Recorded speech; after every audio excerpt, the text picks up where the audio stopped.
My name is Simon Witts. I'm a principal here at LCI Consultants. I'm 30 plus years in healthcare design as a consultant engineer.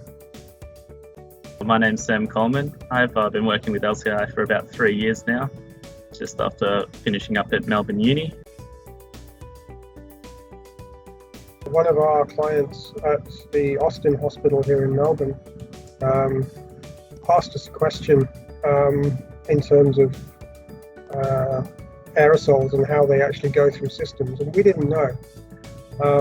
We were basically setting up an intensive care ward to make sure it was suitable for COVID patients.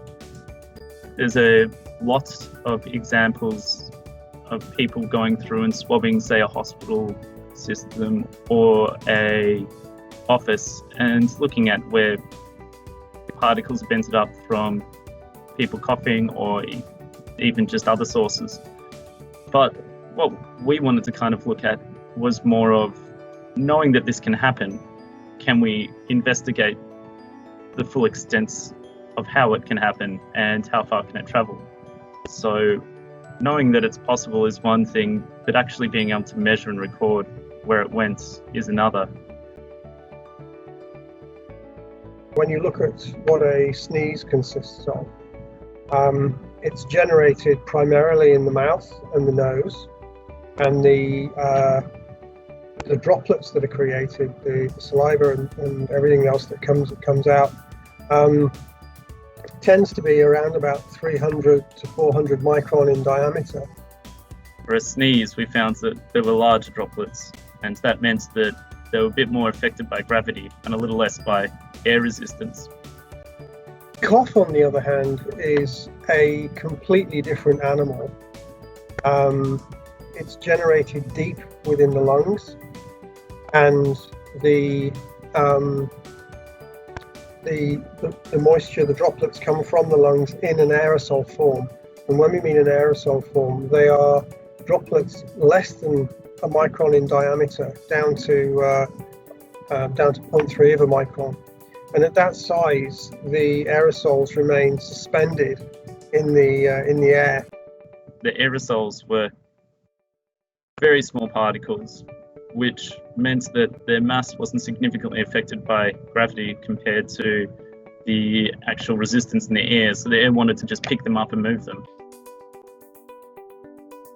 Aerosols have this sort of biphase, or this two personality, if you like. They behave like a gas, but given the chance, they will also be a droplet too.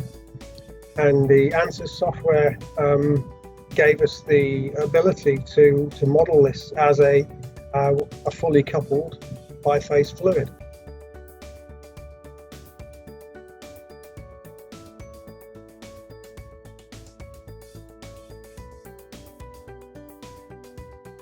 We found that 50% of the aerosols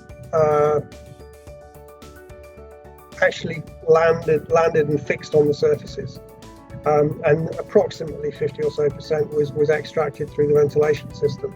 As ventilation system designers, we have spent decades perfecting ventilation systems to mix air within a space as well as we possibly can. This gives the best environmental conditions, it stops dead spots, it stops stale spots within spaces.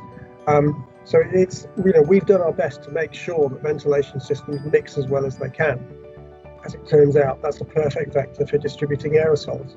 And after about 300 seconds of simulated time, when you actually take a snapshot of the room, the aerosol is pretty much evenly distributed throughout the space. Droplets would go from one room to the other. The ventilation system was more than capable of picking it up, distributing it around, mixing it through the air. Not all of the aerosol that's extracted from the room physically makes it back to the air handler, not all of it makes it through the air handling unit, and then not all of it makes it through the ductwork to get to the other side to get back into an adjacent space. Approximately 1% of the droplets or the droplet nuclei that were emitted from our test cough made it actually into the adjacent space, which actually isn't a tremendous number at all. but it is 1%, and that was only one cough. There's things to do that can absolutely fix this system or improve it. Increase your outside air so that those percentages go down. Increase your filter efficiency, the percentages go down. But at the end of the day, unless you're going with 100% outside air system, there is going to be some amount of droplets going all the way through.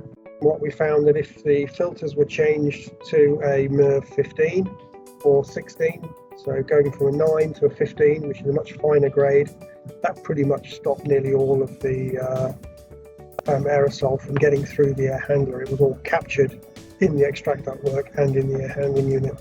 Now, that has tremendous implications, we feel, for not only the current situation we all find ourselves in with COVID, but in reality, we have a mini pandemic every year, and that is called flu season.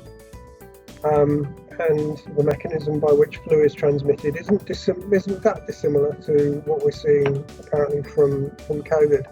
So just by putting F9 filters or MERV 15 filters in the air handling units in flu season would dramatically reduce the chance of anything being circulated through a commercial space.